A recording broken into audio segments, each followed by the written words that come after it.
जन्म साखी के 60th पार्ट में आप सभी का बहुत बहुत स्वागत है।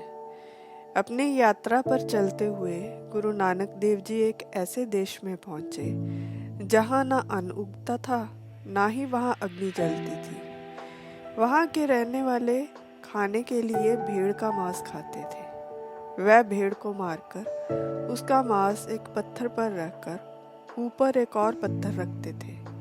फिर सवा पहर तक सूर्य के मंत्र का जाप करते, जिससे मांस पक जाता और वे खा लेते। वह हर आए साधु संत को भी भेड़ का मांस ही खिलाते थे। गुरुजी उस नगर के बाहर जाकर बैठ गए। वहां एक चरवाहा अपनी भेड़ें चराने के लिए आया।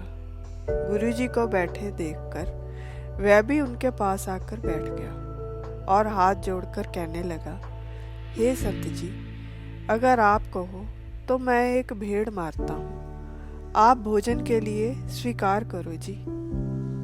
अगर आप नहीं खाओगे तो इन भेड़ों का मालिक मुझसे बहुत नाराज होगा और कहेगा कि तुमने संतों को भूखा क्यों रखा।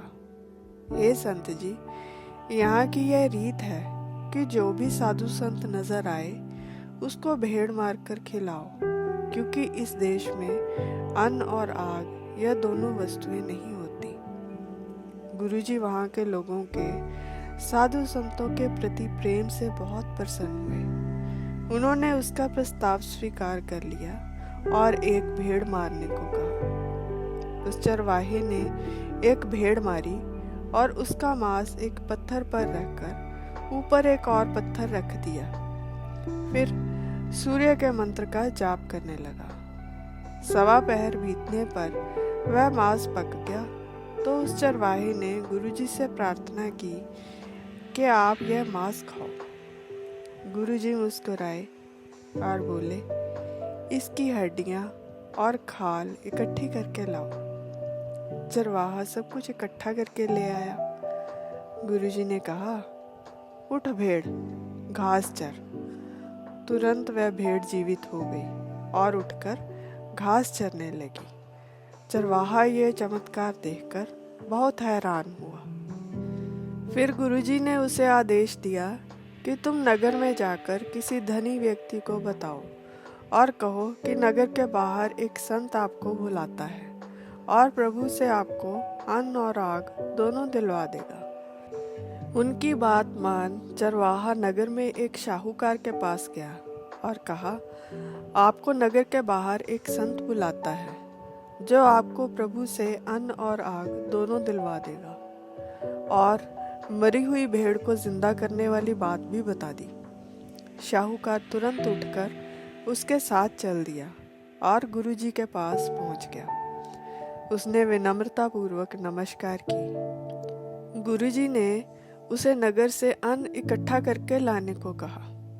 शाहूकार उत्तर में बोला, संत जी, यहाँ पर तो अनाज उगता ही नहीं। यहाँ तो सब भेड़ का मांस खाते हैं।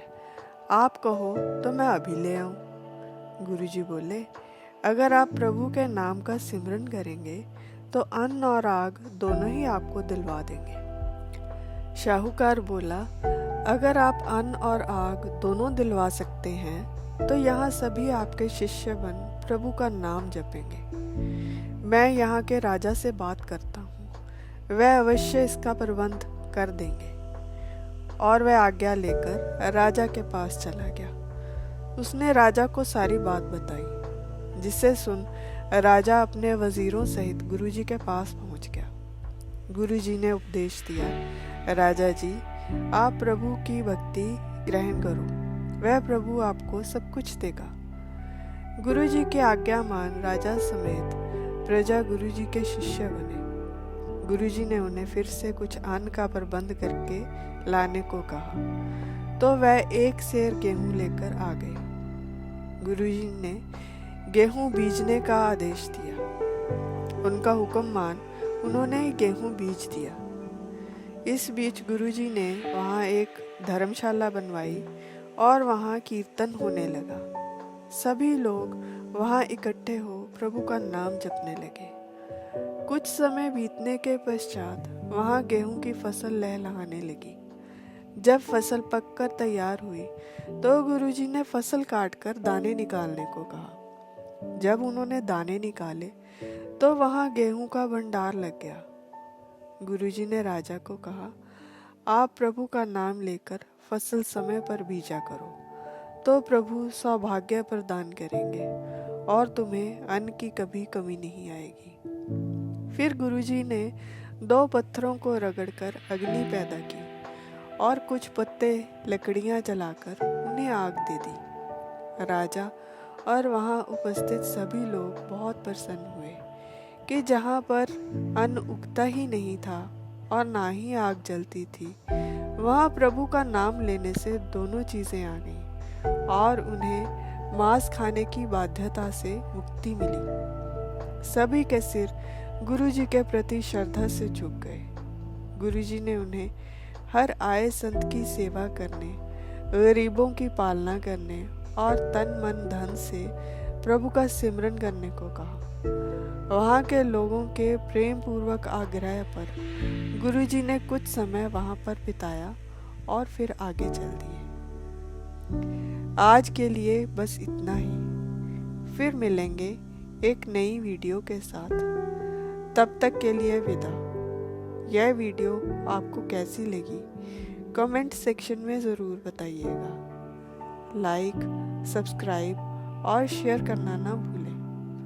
अनजाने में हुई किसी भी भूल के लिए हृदय से क्षमा और मेरी इस वीडियो को अपना अमूल्य समय देने के लिए आप सभी का बहुत बहुत धन्यवाद।